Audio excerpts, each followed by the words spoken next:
പൊന്നാനിയിൽ UDFന് അനുകൂല സാഹചര്യമെന്ന് UDF മണ്ഡലം chairman PP Yusuf Ali. Shopping weddings the bridal legacy. മുമ്പെങ്ങുമില്ലാത്ത വിധം പൊന്നാനിയിൽ UDFന് അനുകൂലമായ സാഹചര്യമാണ് നിയമസഭാ തെരഞ്ഞെടുപ്പിലുള്ളതെന്ന് UDF മണ്ഡലം ചെയർമാൻ PP യൂസഫ് അലി പറഞ്ഞു. പൊന്നാനി പ്രസ് ക്ലബ്ബിൽ നടത്തിയ മീറ്റ് ദി ലീഡർ പരിപാടിയിൽ സംസാരിക്കുകയായിരുന്നു അദ്ദേഹം. UDF സംവിധാനം ഒറ്റക്കെട്ടായി പ്രവർത്തിക്കുന്ന അനുകൂല ഘടകമാണ് പൊന്നാനിയിലുള്ളത്. UDF സ്ഥാനാർത്ഥി KP നൌഷാദ് അലിയുടെ ജനകീയതയും UDFന്റെ ഒറ്റക്കെട്ടായുള്ള പ്രവർത്തനവും LDF ക്യാമ്പിലെ ഭിന്നതയും UDFന് അനുകൂലമായി മാറും. കഴിഞ്ഞ 2 പതിറ്റാണ്ടായി വികസനമെന്നത് പേരിൽ മാത്രമായി ഒതുങ്ങിയ കാലമാണ്. LDFനായി കോർപ്പറേറ്റ് സ്ഥാനാർത്ഥിയാണ് മത്സരരംഗത്തുള്ളത്. കഴിവും അർഹതയുമുള്ള നിരവധി നേതാക്കൾ ഉണ്ടായിരുന്നിട്ടും നേരത്തെ SFIയിൽ പ്രവർത്തിച്ചിരുന്നു എന്ന് നവമാധ്യമങ്ങൾ വഴി പ്രചരിപ്പിച്ച് സ്ഥാനാർത്ഥിയെ പരിചയപ്പെടുത്തേണ്ട ഗതികേടിലാണ് LDF. UDF സ്ഥാനാർത്ഥി മണ്ഡലത്തിൽ പണം ഒഴുക്കുന്നുവെന്നത് ആരോപണം മാത്രമാണെന്നും PP യൂസഫ് അലി കൂട്ടിച്ചേർത്തു. ഇവിടെ എന്ത് ചെയ്താലും CPMന് ഒരു ധാരണ എന്ന് പറഞ്ഞാൽ ഒരു പാർട്ടി ഗ്രാമം എന്നൊന്നും പറയാൻ കഴിയില്ല.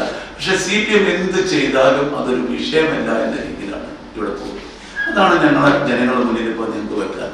നിങ്ങൾക്ക് ഫിഷർമാൻ കോളേജ് കേന്ദ്ര fund MP ET Muhammad Basheer സാഹിബിന്റെ ഒരു ശ്രമപരമായിട്ടാണ് എനിക്ക് ഞാൻ മനസ്സിലാക്കുന്ന കേരളത്തിലെ ഒരു സ്ഥലത്താണ് നമുക്ക് മുനിസിപ്പാലിറ്റി കിട്ടിയത്.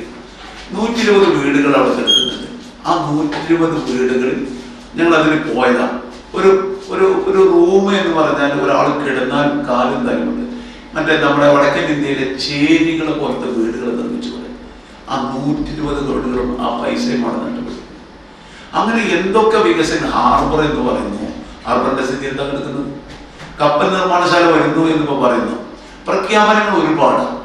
ഈ പ്രഖ്യാപനങ്ങളൊന്നും പ്രാവർത്തികമാകുന്നില്ല. പിണറായി 1ാം സർക്കാർ അധികാരത്തിൽ നേരത്തെ ഉണ്ടായിരുന്ന അച്യുതാനന്ദ മന്ത്രിസഭയോ അതേപോലെ EK-നായർ മന്ത്രിസഭയുടെ ശൈലിയിലാണോ ഇപ്പോൾ കമ്മ്യൂണിസ്റ്റ് മന്ത്രിസഭ പോകുന്നത്? പിണറായി വിജയൻ. ആ പിണറായി വിജയന്റെ 1ാം സർക്കാരിൽ അസലായിട്ട് പ്രവർത്തിച്ച മന്ത്രിമാരെ പോലും മാറ്റി. ഇവിടെ സമയം PR വർക്ക് കമ്മ്യൂണിസ്റ്റ് പാർട്ടിക്ക് ഇയാൾ വരുന്നതെന്നും വേണ്ടോ? കമ്മ്യൂണിസ്റ്റ് പാർട്ടിക്ക് അതേപോലെ അങ്ങനെ തെരഞ്ഞെടുക്കപ്പെടുന്ന പത്രമാൻ അദ്ദേഹത്തെ മിനിസ്റ്ററാക്കിയതാര അയാൾ കോർപ്പറേറ്റ് അല്ലേ? KT ജില്ലയിൽ വേറൊരു രീതിയിൽ വന്നവരാണ്. അൻവർ അയാൾ അത് കോർപ്പറേറ്റ് അല്ലേ, സ്ഥാനാർത്ഥിയല്ലേ? അതേപോലെ തന്നെ MK സക്കീർ അദ്ദേഹം പറയേണ്ടി വന്നില്ല ഇലക്ഷൻ നിന്നപ്പോൾ ഞാൻ SFIയിൽ ഏരിയ മെമ്പറായിട്ടുണ്ട്, കോളേജിലെ കമ്മിറ്റിയിൽ നിന്ന് പറയേണ്ടത് നന്ദകുമാറിന് വന്നിട്ടില്ലല്ലോ. അയാൾ സ്റ്റേറ്റിന്റെ അഖിലേന്ത്യാ നേതാവാണ്, കമ്മ്യൂണിസ്റ്റുകാരാണെന്ന് പറയേണ്ടതും എഴുതി അയക്കേണ്ടതും വന്നിട്ടില്ലല്ലോ. ഈ പ്രാവശ്യം 100% ഞങ്ങൾ എല്ലാ സാഹചര്യങ്ങളും ഞങ്ങൾക്ക് അനുകൂലമാണ്. സ്ഥാനാർത്ഥി അനുകൂലമാണ്. 2 വർഷത്തെ പിണറായി സർക്കാരിന്റെ പ്രശ്നങ്ങൾ, അതേപോലെ തന്നെ UDFന്റെ ഇപ്പോഴത്തെ കെട്ടുറപ്പ്, AD സതീശൻ പ്രതിപക്ഷ നേതാവിന്റെ പ്രഖ്യാപനങ്ങൾ ഒന്നും നടക്കാതെ പോയിട്ടില്ല.